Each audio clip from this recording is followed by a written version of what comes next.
Hello guys, welcome back to my YouTube channel. Guys, पिछली video में हमने primary की के बारे में देखा था और हमने ये देखा था कि प्राइमरी क्या होती है और उसको हम कैसे इस्तेमाल करते हैं डेटाबेस मैनेजमेंट में। गाइस, आज की इस वीडियो में हम फॉरेन की के बारे में डिस्कस करने जा रहे हैं। फॉरेन की क्या होती है, कैसे काम करते हैं, दो टेबल्स के बीच में फॉरेन की का क्या रोल होता है, वो सब कुछ आज हम इस वीडियो में डिस्कस करने जा रहे हैं। तो अगर अभी तक आपने मेरे चैनल सब्सक्राइब नहीं करा है तो प्लीज मेरे चैनल को सब्सक्राइब कर लें। साथ ही साथ बेल नोटिफिकेशन आइकन दबाना ना भूलें फॉर लेटेस्ट वीडियो अपडेट्स। और अगर आपको ये वीडियो पसंद है तो प्लीज इस वीडियो को लाइक करें।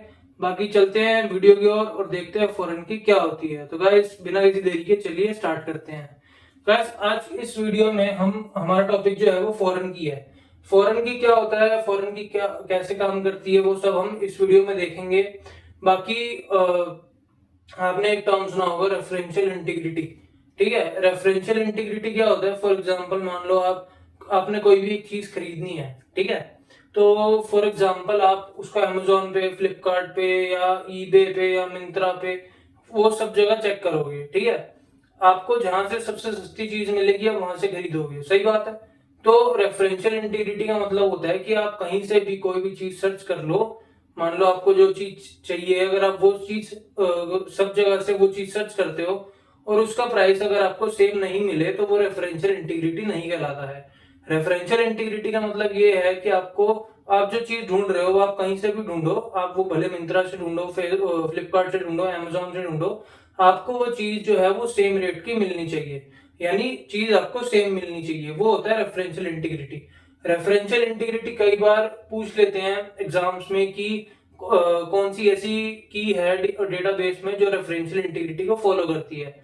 तो गाइस, रेफरेंशियल इंटीग्रिटी को फॉरेन की फॉलो करती है। बाकी रेफरेंशियल इंटीग्रिटी के बारे में हम आगे वाली वीडियोस में देखेंगे। अभी ये डिस्कस करते हैं कि फॉरेन की क्या होती है।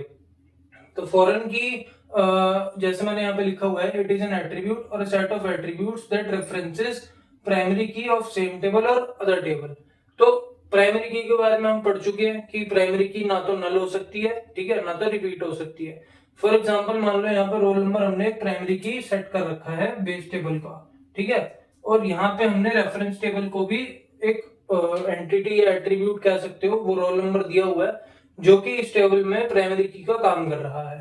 ठीक है, तो प्राइमरी की क्या है कि एक सेट ऑफ एट्रीब्यूट है। ठीक है, सॉरी, फॉरेन की क्या है, एक सेट ऑफ एट्रीब्यूट है जो कि प्राइमरी की से रेफरेंस ले रही है सेम टेबल में या तो दूसरे टेबल में। ठीक है, यही हमने लिखा हुआ है कि it is a set of attribute that references primary की ऑफ सेम टेबल और अनदर टेबल।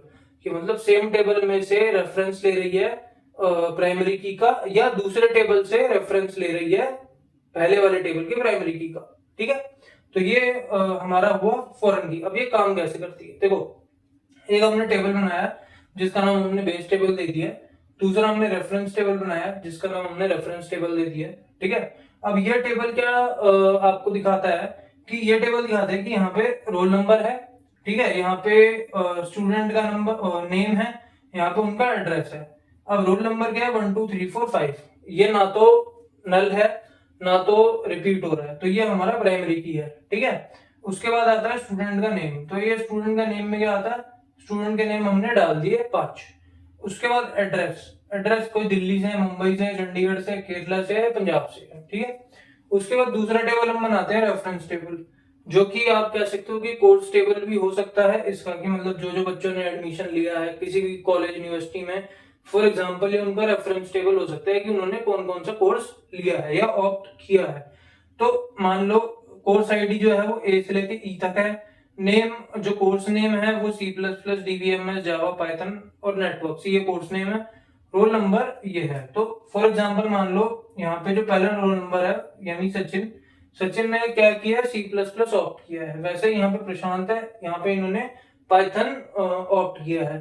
जैसे पीयूष है, इसने जावा ऑप्ट किया है। तो ऐसे हमें पता चल रहा है कि इन दोनों टेबल के बीच में जो कनेक्शन है वो क्या है। मतलब एक तरीके से मान लो कि अब एक टेबल की प्राइमरी की से हम ये पता लगा सकते हैं कि उन्होंने क्या कोर्स ऑप्ट किया हुआ है। ठीक है, तो अब इसको मान लो अगर हमें कोई भी टेबल बनाना हो, ठीक है, तो उसके लिए हमें क्या क्वेरी लगानी पड़ती है, क्रिएट टेबल, टेबल नेम। अगर मान लो हमें रेफरेंस टेबल बनाना है, ठीक है, बेस टेबल तो हमारा बन गया, रेफरेंस टेबल यानी फॉरेन की अगर हमें लगानी है तो फॉरेन की हम कैसे लगाएंगे, यहाँ पे क्वेरी होती है जिसको हम करते हैं क्रिएट टेबल, टेबल नेम हमारा क्या है, रेफरेंस।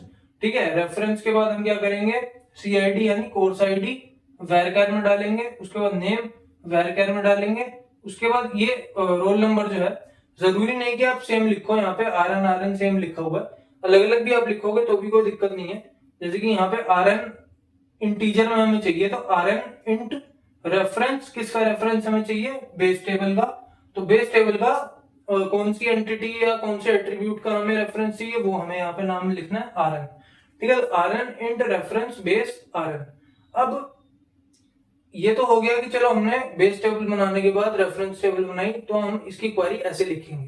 ठीक है, और अगर मान लो हमें हमारा जो रेफरेंस टेबल है वो बन चुका है और हमें उसको ऑल्टर करना है या उसको अपडेट करना है, तो वो हम कैसे करेंगे, तो यहाँ पे लिखा हुआ है query alter table, table name यानी रेफरेंस।